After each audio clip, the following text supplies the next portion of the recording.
Des bonhommes de neige en pneus, des bouchons Père Noël ou des lampions boîte de conserve, l'imagination des bricoleurs de Saint-Éan n'a pas de limite. Cette semaine, ils s'activent pour déposer toutes leurs décorations fabriquées maison. Et que ce soit sur les ronds-points ou en centre-ville, les lutins de Saint-Éan sont plutôt fiers de leur réalisation. Je suis content de les avoir faits, oui. Ceux-là, oui. Enfin, je les ai élaborés tout seul et puis après on était plusieurs. Hein, mais là oui, j'avais dessiné le truc. Là, oui. Parce que là ça nous a occupé un moment. Hein. Depuis début octobre, les bricoleurs travaillent aux nouvelles décorations et cela fait 4 ans qu'ils embellissent bénévolement la ville pendant les fêtes. Et ici, rien ne se perd, tout se transforme.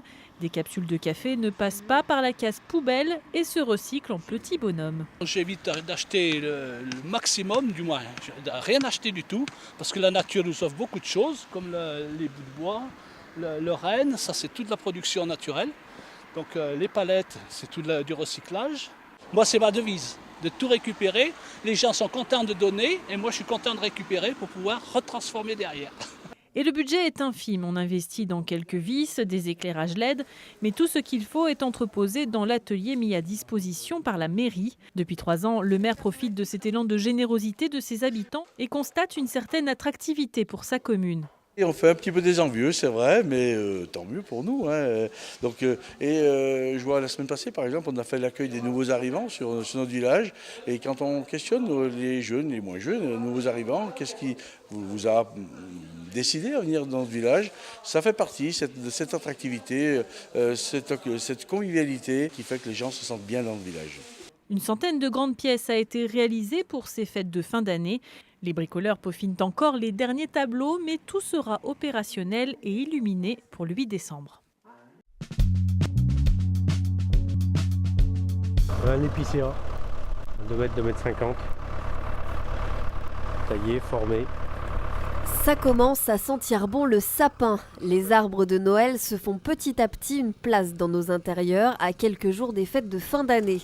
Mais avant de décorer les maisons, il leur faut de longs mois pour pousser. Ils ont 3 ans de culture avant d'être plantés. On les plante. Après, pour arriver à une taille d'1,20 m, il faut 6 ans pour un Abies Norman. Pour un épicéa, en 4-5 ans, on arrive à faire des épicéas d'1,50 m.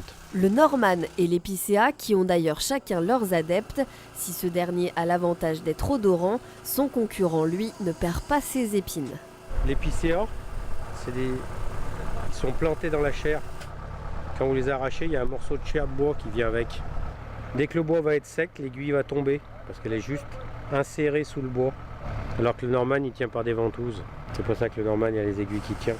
Un atout qui permet au Norman de séduire 80% des acheteurs, l'épineux se fondant parfaitement dans un petit studio comme dans une grande villa.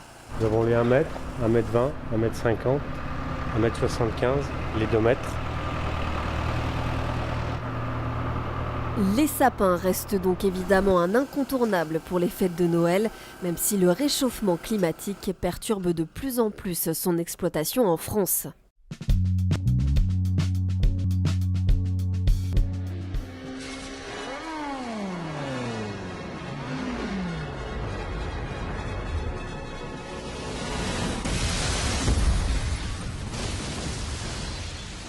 Avant d'en arriver là, il va falloir bosser. Pour les hackers éthiques de Clermont-Ferrand, plus de 1000 heures au moins dans cette nouvelle formation, encore éloignée du film Matrix des frères Wachowski.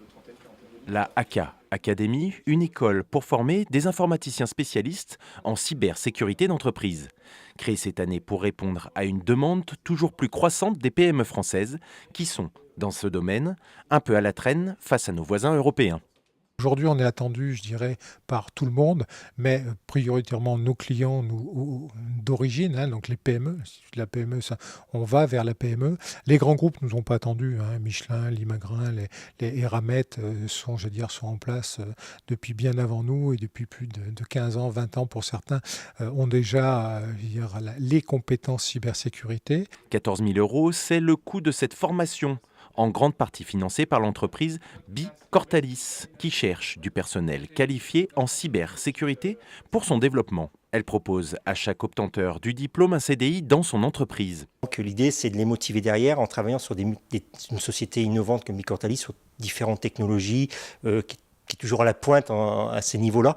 L'intérêt, c'est vraiment de disposer des jeunes qui sont tout de suite opérationnels en sortie d'école. Un contrat donnant-donnant qui rassure aussi les étudiants. Déjà, je sais qu'à la fin de la formation, on va me proposer un CDI. Du coup, déjà, je suis sûr d'avoir quelque chose derrière si je ne trouve pas par mes propres moyens. Des experts hackers donc, version éthique chargée de sécurité offensive. Percer la défense des entreprises pour révéler les failles des programmes informatiques.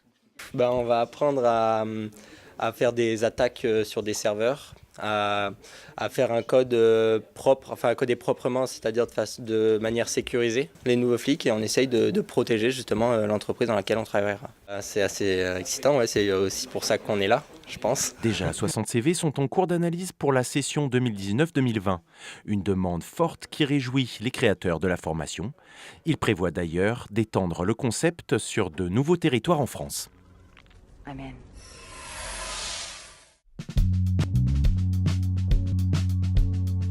Ils ne sont pas pistards et pourtant, en stage dans la station d'Osvojany, en Noisant, l'équipe cycliste d'AG2R La Mondiale a troqué la petite reine contre des skis et des bâtons ou des raquettes.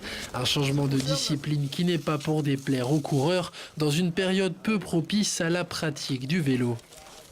C'est un bon complément, je dirais, pour reprendre un peu la caisse, comme on dit.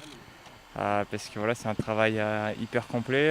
Le haut du corps aussi est mis à contribution, le gainage et les cuisses aussi. Et puis là, d'en faire dans ce cadre à plus de 2000 mètres d'altitude, c'est juste exceptionnel. Au-delà de l'aspect sportif, c'est la volonté de souder le groupe qui se cache derrière ce stage aux allures de classe de neige. Si certains n'en sont pas à leur coup d'essai, pour d'autres comme Nance Peters, originaire du Trièves, et le Voironnais Geoffrey Bouchard, aussi habile soit-il sur les skis, on s'acclimate. Ouais, je suis nouveau et il y a beaucoup de monde. Voilà, je monte des amateurs chez les pros, il y a beaucoup de monde à connaître.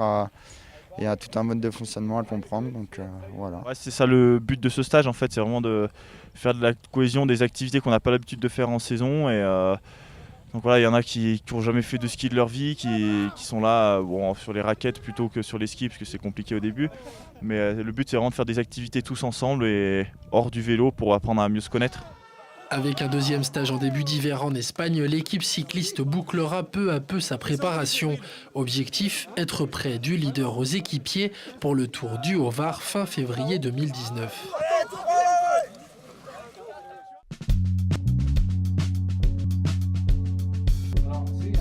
Patrick Ruffy est le descendant d'un poilu.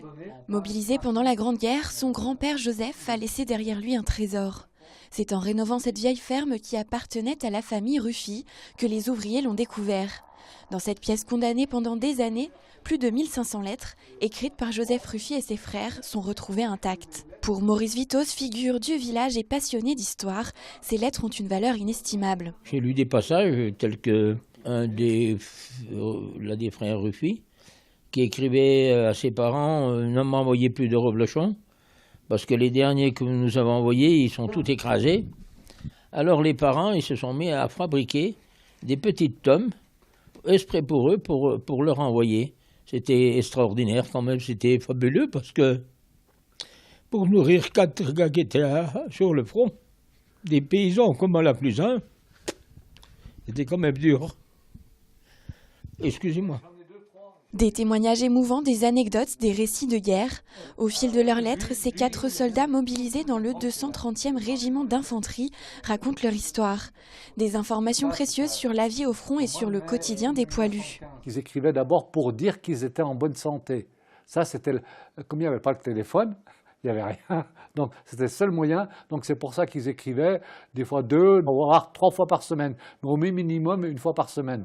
Bon, ils écrivaient pour ceux qui étaient au combat, difficilement quand ils étaient vraiment au combat. Et après, ils savaient qu'ils avaient des moments de repos. Ils revenaient au repos, où ils revenaient, ils disaient, à l'échelon. Ils descendaient d'un échelon par rapport au front.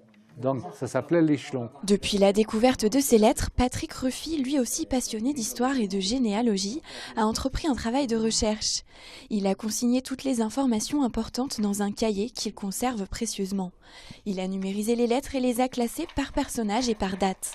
Il cherche désormais à retrouver les descendants des poilus mentionnés dans les récits ou qui apparaissent sur les clichés conservés par la famille. Quand j'ai remis tout ça au propre, je pourrait redonner un travail qui intéressera tout le monde, et en particulier toutes les familles du coin, et même tous ceux du département, parce que ce régiment-là, le 230e ERI, ils sont tous passés par là, ils sont tous passés par Annecy. Ils incorporaient, la mobilisation était à Annecy. Donc ça intéresse tout le département jusqu'aux limites de l'Ain et aux limites de Rhône-Alpes. Mes chers parents. Le 11 novembre dernier, pour le centenaire de l'armistice, Patrick Ruffy a lu, devant les jeunes générations de la Clusaz, la lettre de son grand-père écrite le 11 novembre 1918. Une façon de faire vivre la mémoire de la Grande Guerre. De voir arriver cette belle journée que l'on attendait depuis 51 mois.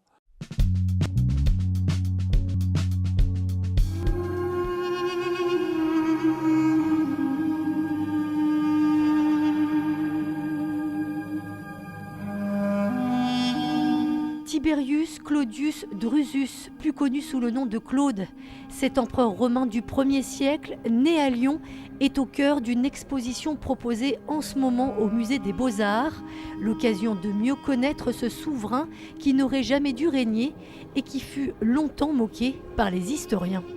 Il est né avec une maladie neurologique, vraisemblablement. Il bégayait, il boitait, on ne sait pas exactement quel type de maladie. Et ça a été très mal vécu par la famille impériale qui l'a toujours caché, qui l'a tenu éloigné de toute vie publique. Et il s'est consacré aux études et en fait c'était quelqu'un d'extrêmement intelligent. En 14 ans de règne, Claude va agrandir l'empire de 5 nouvelles provinces, dont l'Angleterre. C'est cette histoire et plus largement celle de la famille impériale qui est retracée ici, à travers plus de 170 œuvres. Il y a des œuvres exceptionnelles dans l'exposition. Bon, la plus connue des Lyonnais, c'est la table claudienne qui est présentée en majesté dans l'exposition. Il y a également des portraits absolument splendides. Il y a un camée qui vient du cabinet des médailles de Vienne en Autriche et également des œuvres très émouvantes de vie quotidienne. Un empereur au destin singulier qui mourra à 64 ans et sera divinisé quelques années plus tard. Claude, une exposition à découvrir au Musée des Beaux-Arts jusqu'au 4 mars 2019.